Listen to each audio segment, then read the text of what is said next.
قد كان لكم في رسول الله اسوة حسنه. صدق الله العظیم.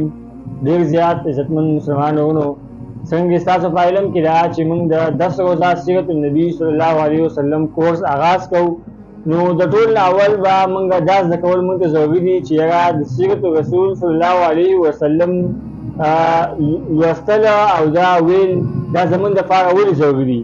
د ټول نه مخکې د سیرت تعارف کول پکار دي چې موږ سیرت شروع کوو. سیرت وایي څه ته؟ نو سیرت دا طریقې ته ویل کېږي او دا سیرت چې دی نو هغه طرز عمل، یعنی مطلب د چا کردار چې هغه ژوند تېر کړی دی، نو هغه په دنیا کې څنګه کردار ادا کړی دی، دغه طرز عمل څه و. نو موږ د رسول الله صلی الله علیه وسلم سیرت متعلق خبره موږ کوو. د رسول الله صلی الله علیه وسلم سیرت دا زموږ دپاره یو عملي نمونه ده او د دې د اهمیت پته د الله رب العالمین د کلام نه کېږي چې الله تعالی په خپل کلام کې فرمایي لقد كان لكم في رسول الله اسوة حسنه. د رسول الله په ژوند مبارک کې ستاسو دپاره یوه نمونه ده. نو رسول الله صلی الله علیه وسلم زندگی چې د هغه ځواني، د هغه ماشومتوب، د هغه بوډاتوب او د رسول الله صلی الله علیه وسلم عبادات، د هغه معاملات، د ګاونډي سره د هغه رویه، د بیبیانو سره د هغه رویه، د صحابه کرامو سره د هغه رویه، دې پېژندل دې څه ویل کېږي؟ سیرت ویل کېږي. نو د رسول الله صلی الله علیه وسلم سیرت دا ولې یادول پکار دي؟ د رسول الله سیرت ځکه یادول پکار دي چې په دې سره د سړي د الله رب العالمین سره تعلق مضبوط شي. چې یو سړي د رسول الله صلی الله علیه وسلم سیرت ولولي نو دې سړي ته به دا پته ولګي او دا به ورته معلوم شي چې رسول الله په خپله زندګۍ څه کول او زه پکې څه کوم.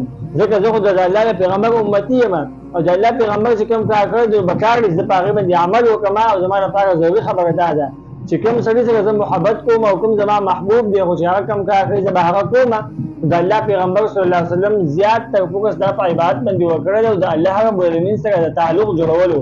نو کوم چې موږ د رسول الله صلی الله علیه وسلم د سیرت متعلق کوو نو بیا به زموږ ذهن ته څه راځي؟ د الله رب العالمین سره د هغه تعلق بالله به زموږ ذهن ته څه کېږي؟ هغه راځي. دغه شان کې سیرت چې دی نو هغه موږ ته بیا بله خبره چې دی نو په سیرت کې هغه دا ویل کېږي چې موږ د دشمنانو سره څنګه رویه کوو. دغه شان کې د رسول الله صلی الله علیه وسلم د هغه د بچو سره، د زنانو سره، د ګاونډیانو سره د هغه کومه رویه وه او کوم سلوک چې دی نو هغه دوی سره اختیار کړی و، په هغې باندې موږ عمل څنګه کوو. د سیرت اصل دغه چې دی نو هغه مقصد او مغز چې دی نو هغه همدغه دی. یعنې مختصر خلاصه دا شوه چې د رسول الله صلی الله علیه وسلم سیرت دا موږ ته ځکه پېژندل پکار دي او ځکه لوستل پکار دي چې موږ ته د خپل زندګۍ مقصد معلوم شي چې موږ دنیا ته د څه لپاره راغلي او د څه لپاره چې دی نو هغه دنیا ته د راتګ زموږ مقصد دی.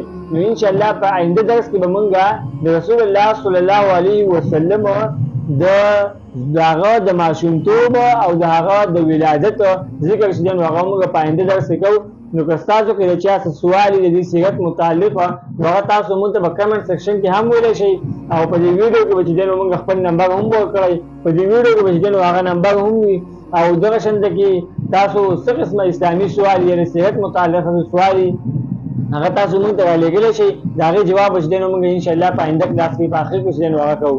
جزاک الله خیره.